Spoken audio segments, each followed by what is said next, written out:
Journée du 8 mars, passée sous méditation dans la ville de Kananga. La journée mondiale de la femme a été célébrée en compatition avec toutes les femmes victimes de violations graves à l'est du pays. Une marche et un culte sur la place de l'indépendance ont été marqués sur cette célébration. Soleil Ntumba Moufika pour ce reportage.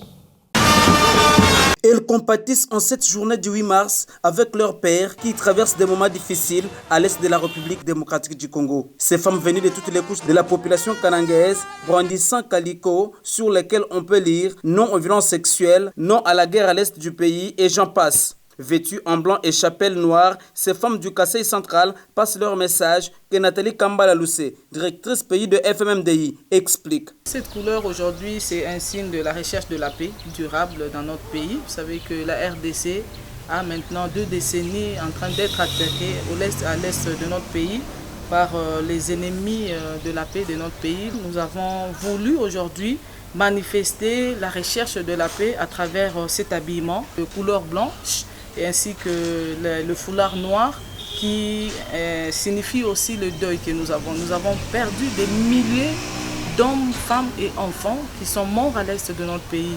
Sur la place de l'indépendance, où un culte écuménique est organisé par les conseils provinciaux de la femme, c'est un moment de méditation et de prière, ainsi que de jeter des malédictions au Rwanda, agresseur principal de la République démocratique du Congo.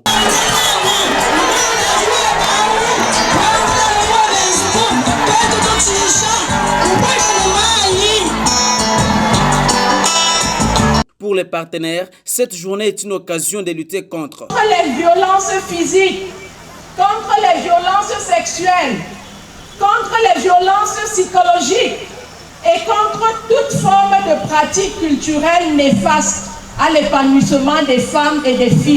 Dans son discours du lancement officiel, Rose Nkashama, ministre provinciale en charge du genre, famille et enfants, a invité l'assistance à observer une minute de silence et de prière pour que la paix soit restaurée à l'est du pays.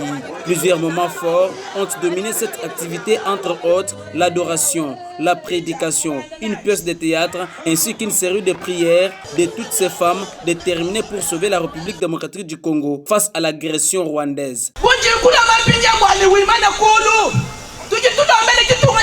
Confusion.